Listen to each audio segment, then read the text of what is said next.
అర్ధరాత్రి ఈ delivery boy పిజ్జాని delivery చేయడానికి ఒక పిల్లాడి దగ్గరికి వెళ్తాడు.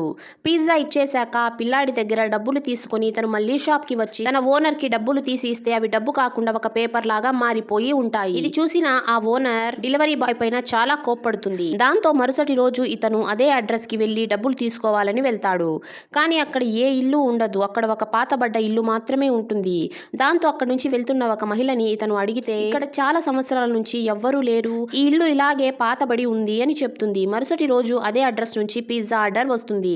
కానీ ఈసారి పిజ్జా డెలివర్ చేయడానికి ఒక అమ్మాయి వెళ్తుంది. ఆ అమ్మాయి డెలివర్ చేయడానికి వెళ్తే అదే పిల్లాడు వచ్చి పిజ్జా తీసుకుని ఆమెకి 1000 రూపాయలు ఇస్తాడు. దాంతో ఈమె ఎంతో హ్యాపీగా ఫీల్ అవుతుంది. ఆ పిల్లాడు ఇంట్లోకి వెళ్ళిపోతాడు. దాంతో ఈమె వెనక్కి తిరిగి చూసి తన చేతిలో ఉన్న డబ్బుని చూడగానే అది పేపర్ లాగా మారిపోయి ఉంటుంది. దాంతో ఆ పిల్లాడు తనని ప్రాంక్ చేశాడు అని చెప్పి కోపంగా ఈమె ఆ ఇంట్లోకి వెళ్ళిపోతుంది. లోపల ఇల్లంతా బూజు పట్టేసి ఇల్లంతా ఎండుటి ఆకులతో నిండిపోయి ఉంటుంది. అప్పుడే ఈమెకి ఏవో సౌండ్స్ రావడంతో ఈమె వెళ్లి చూస్తే ఈ పిల్లాడు దయ్యంలాగా మారి అక్కడే ఉన్న ఒక అమ్మాయికి బలవంతంగా పిజ్జా తినిపిస్తూ ఉంటాడు. ఇది చూసిన ఈ అమ్మాయి చాలా భయపడిపోతుంది. అప్పుడే ఆ పిల్లాడు ఈమెని చూసేస్తాడు. దాంతో ఈమె అక్కడి నుంచి పారిపోవాలని చూస్తే డోర్లన్నీ లాక్ అయిపోయి ఉంటాయి.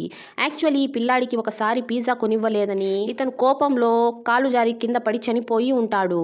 అప్పటి నుంచి ఈ పిల్లాడి ఆత్మ పిజ్జా ఆర్డర్ చేసి ఇంట్లో వాళ్ళకందరికీ బలవంతంగా పిజ్జా తినిపిస్తూ ఉంటాడు. Please subscribe.